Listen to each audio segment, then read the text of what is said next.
August నుంచి మహిళలకి ఉచిత బస్సు అమలు చేసే అవకాశాలు కనిపెడుతున్నాయి. అఫీషియల్ గా కొంచెం న్యూస్ కూడా వచ్చింది. ఎలా ఫీల్ అవుతుంది? నీ అభిప్రాయం ఏంటి? మంచిదే కదా బ్రో, ఆడవాళ్ళకు మహిళలకు ఉచిత బస్సు ప్రయాణం చాలా మంచిది. సో జరిగితే బాగుంటది అనుకుంటున్నాను. ఇక్కడ తెలంగాణ ఎఫెక్ట్ ఆంధ్రలో పడుతుంది 100%. అంటే భారం అవుతుంది కదా, బడ్జెట్ భారం అవుతుంది ఆర్టీసీ మీద, అలాగే టీడీపీ గవర్నమెంట్ మీద. ఎందుకు భారం అవుతుంది? వాళ్ళు ఇచ్చిన హామీలు నెరవేర్చేదానికి కదా. నెరవేర్చలేదంటే నువ్వేమంటావు? ఇదే ప్రశ్న, ఎందుకు నెరవేర్చలేదు అంటావు కదా. నెరవేర్చే నీకేం నొప్పి అవుతుంది? ఇప్పుడు మహిళలకి ఉచిత బస్సు పథకం ఇచ్చినందువల్ల ఆల్రెడీ ఇక్కడ తెలంగాణలో మగాళ్ళ మీద భారీ బడ్జెట్ పెరిగింది, చాలా మంది సఫర్ అవుతున్నారు. పట్టుకొని కొట్టుకోవటం. నేను మగవాడిని, నా మీద ఏ బాధ పడలేదు. నీ దగ్గర డబ్బులు ఉండొచ్చులే, బాగా నీకేదో మంచి బ్యాక్గ్రౌండ్ ఉండొచ్చు, డబ్బులు ఉండొచ్చు, దాన్ని ఉంది. చూసావా నా డబ్బులు ఉన్నాయి? మీరు కాదబ్బా, నేను చెప్పానా? నువ్వు చూసావా? ఉండొచ్చు. కాబట్టి మరి ఇటువంటి ప్రభావం కూడా ఉంటుంది కదా ఆంధ్రప్రదేశ్ లో. ఏ ప్రభావం ఉండదు బ్రో, మంచిగానే ఉంది, బ్రహ్మాండంగా నడుస్తుంది. తెలంగాణలో ఏవైతే పథకాల ముళ్ళు అయినాయో అవి అక్కడివి. తెలంగాణలో ఫ్లాప్ అయింది కదా అసలుకి, ఎవడన్నాడు కాదు. మరి ఆర్టీసీ సమ్మె కూడా జరగడానికి మన అందరూ. ఆర్టీసీ సమ్మెనా? వాళ్ళకు ప్రతి ప్రభుత్వంలో 2 సార్లు సమ్మెలు చేయడం అలవాటు. ఒకటేమో ప్రభుత్వం స్టార్ట్ అయ్యేటప్పుడు, ఇంకోటేమో ప్రభుత్వం దిగిపోయే టైంకి. అర్థమైందా? గతంలో కేసీఆర్ గారి పరిపాలనలోకి ఇట్లనే, అంటే 2 పరిపాలన, అంటే 2015లో గవర్నమెంట్ స్టార్ట్ అయినప్పుడు ఇలానే, 19 ఇలాగనే జరిగింది. వాళ్ళకి ఏదో కావాలనుకున్నప్పుడు ఏదో బస్సు అనేది చాలా ఇష్యూ పెద్దగా అవుతుంది కాబట్టి దాన్ని వాళ్ళు అడ్డు పెట్టుకొని వాళ్ళకి ఏదో కావాల్సి తీసుకుంటారు. ఇవంతా డ్రామా. లేకుంటే ఇప్పుడు లాస్ట్ టైం కేసీఆర్ అన్నారు కదా, 10 రోజులు రాకుంటే వేరే వాళ్ళని రెగ్యులేట్ చేసి పడేస్తా అంటే, వీళ్ళు అదే చేస్తారు. దొరికింది కదా అని చెప్పేసి ఇష్టం వచ్చిన వాసిపోతాం, నాకు ఇష్టం వచ్చిన ప్రమోషన్ కావాలి, ఇష్టం శాలరీలు పెంచుకుంటూ పోవాలంటే కష్టం. అంటే ప్రతి ప్రభుత్వంలో 2 సార్లు శాలరీలు పెంచడం ఎవరి తరం కాదు, ఇది కాదు.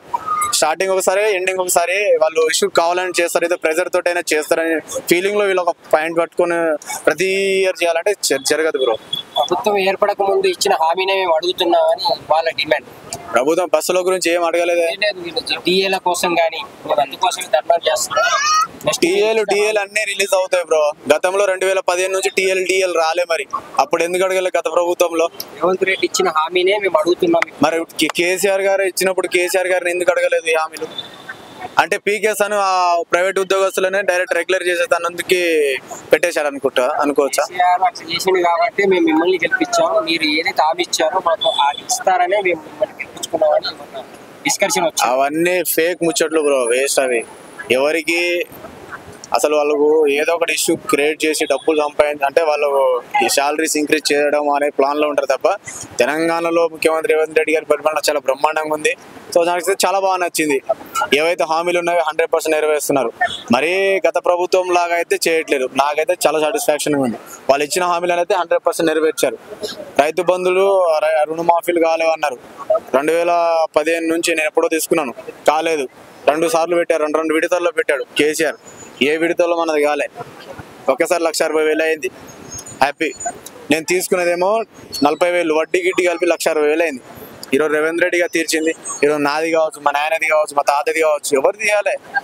అందరు చాలా మంది అయింది. కావాలని ఇష్యూ చేసి ఏదో నొక్కేద్దామని అంటే కష్టం.